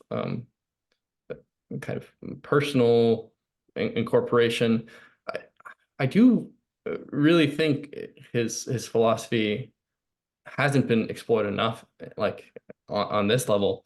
I mentioned a little bit with Foucault, but in terms of my own life, I just see it as this constant kind of need to, again, examine, re-examine, and not in this form of like self-critique that Adam was talking about, of saying, no, you're really Christian, but in terms of myself, was what ideas might I be holding fixed, and might I be subjected to?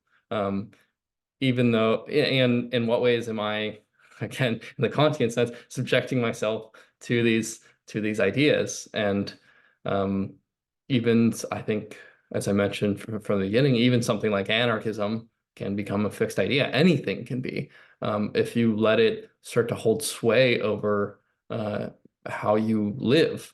And it's this kind of constant need to reassess of, am I enjoying this?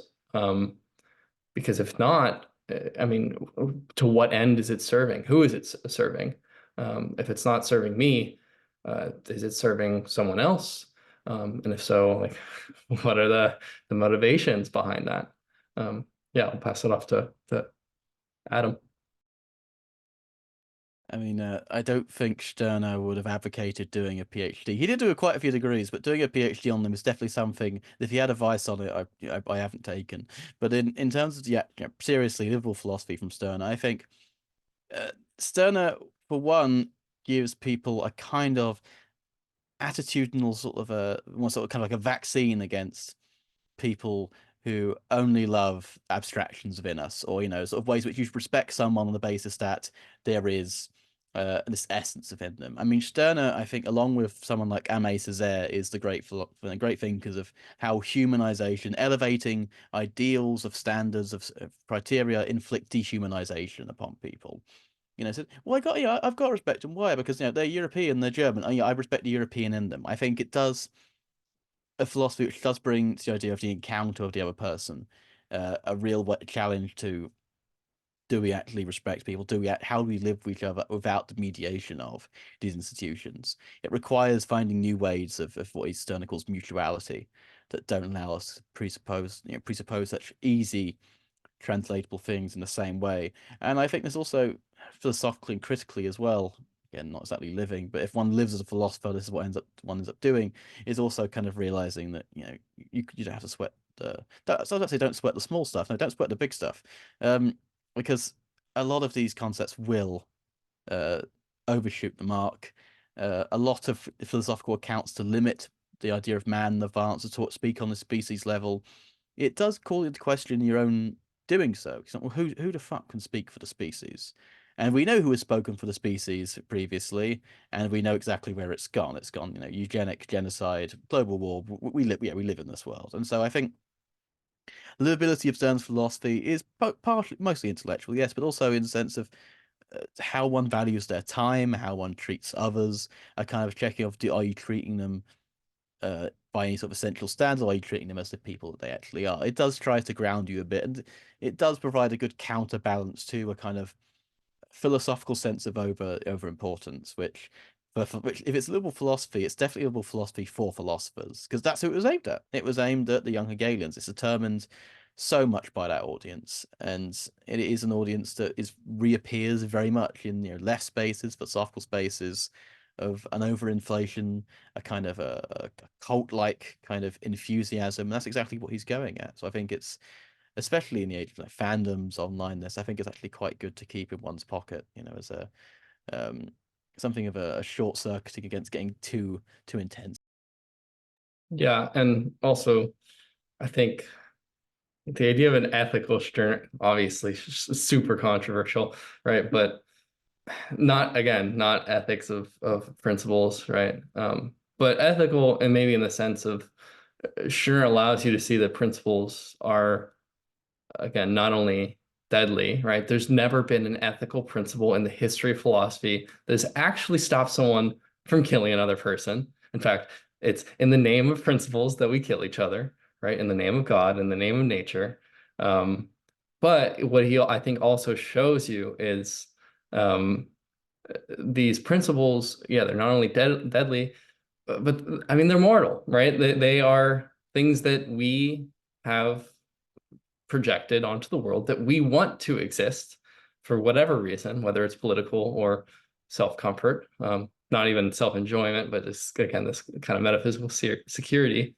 But once we recognize them as such, then we can just reject them. It's maybe that it sounds a little bit too easy, but I think that's kind of the first step in terms of any kind of, whether it's like insurrection or anything else. I mean, you have to be able to recognize, what is holding me back from actually doing what serves me.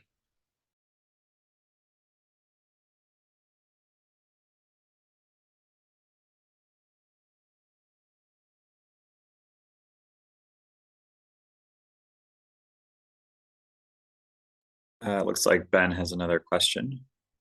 Yeah.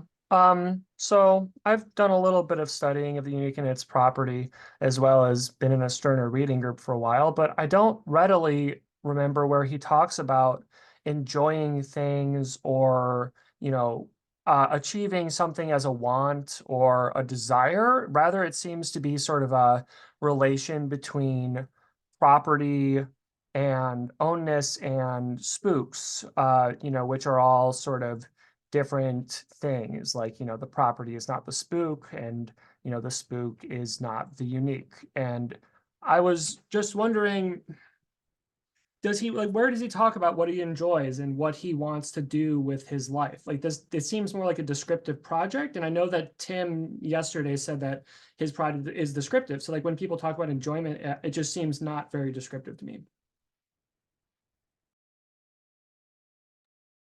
Yeah, I mean, there is primarily towards the end of the unique and its property, but even in again towards actually like almost at the beginning, where he's talking the ancients, he mentions the cynics, right?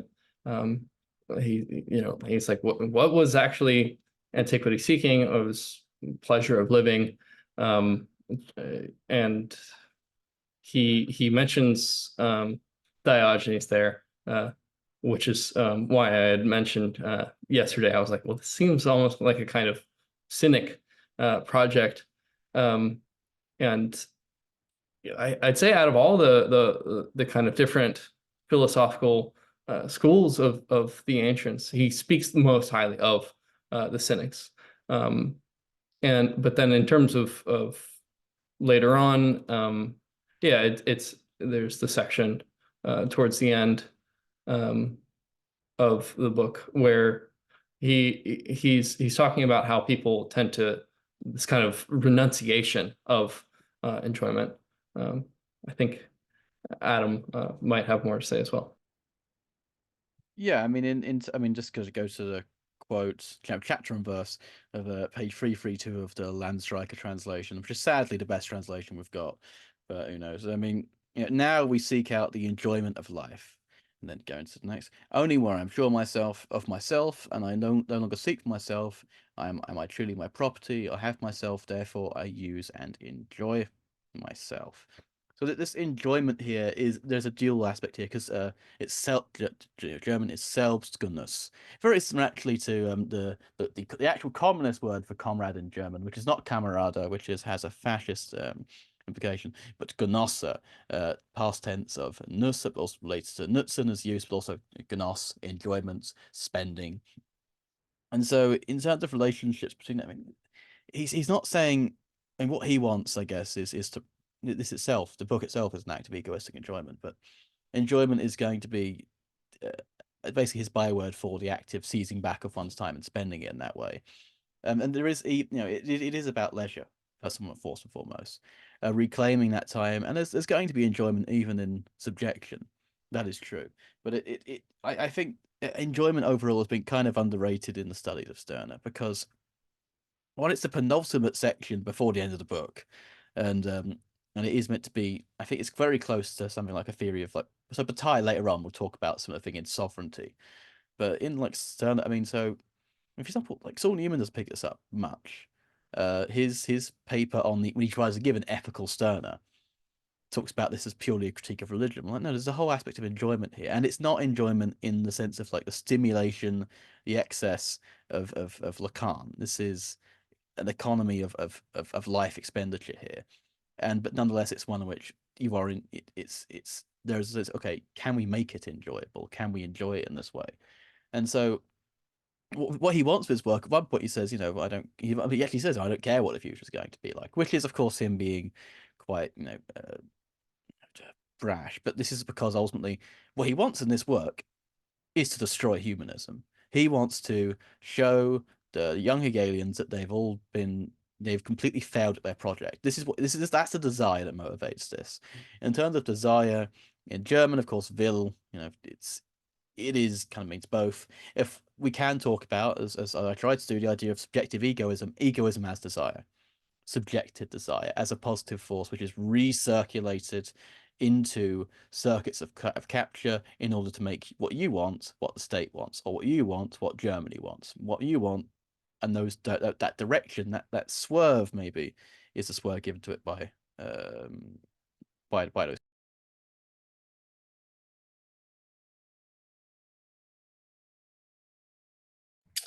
It looks like we we have one, and this is going to be the last question because it is almost time. Looks like George has a question. Thank you. I'd like to hear from you both what aspect or aspects of Stirner's philosophy you personally disagree with and why.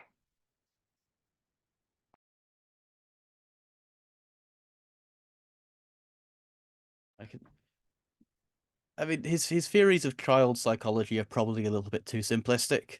A lot of the theories of subjection you get are based on a kind of proto-psychoanalytic model of internalization, which I think might not stand up if we subjected it to the history of psychoanalytic investigation after this. There's also the question of disagreeability in Stirner. It depends ultimately as well on how we read him.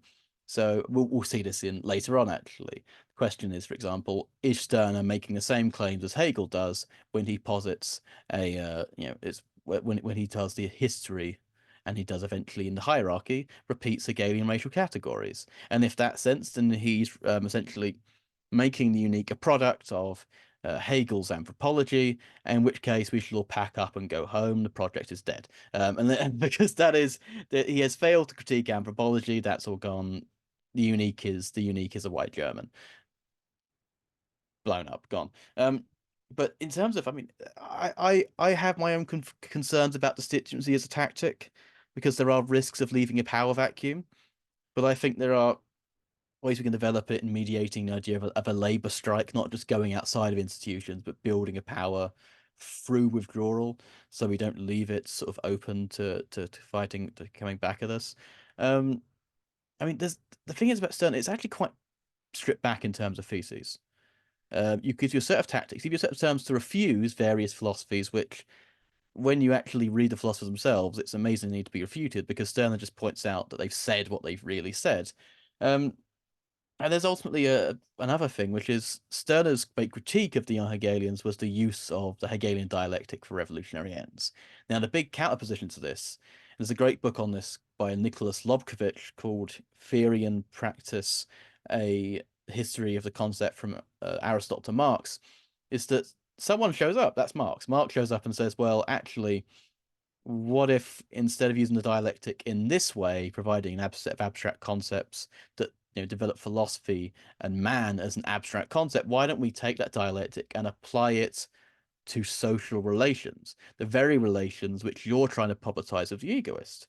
And this is why I think Blumenfeld's first person versus general sociological view picks up. I think Stirner it would have been nice if Stirner posited an ontology of social relations similar to what Marx did. That's my disagreement with him.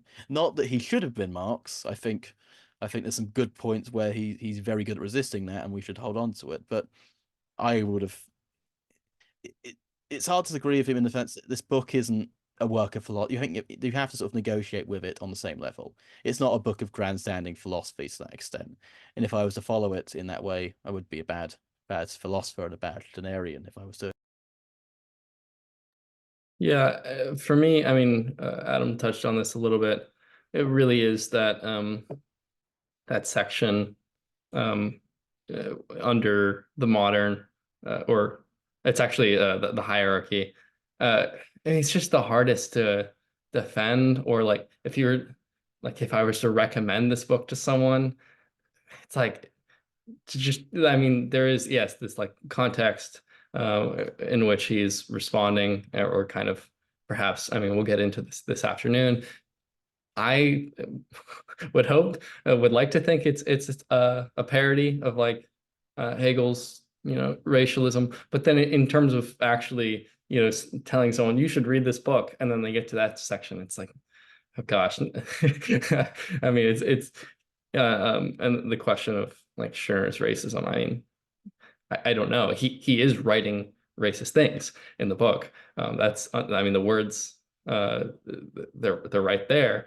But then what to make of it, I have no idea. And I suppose there's similarly to some perhaps practical limitations. I don't see this as a kind of end all be all philosophy, and I don't know if Stirner would even think of it that way either.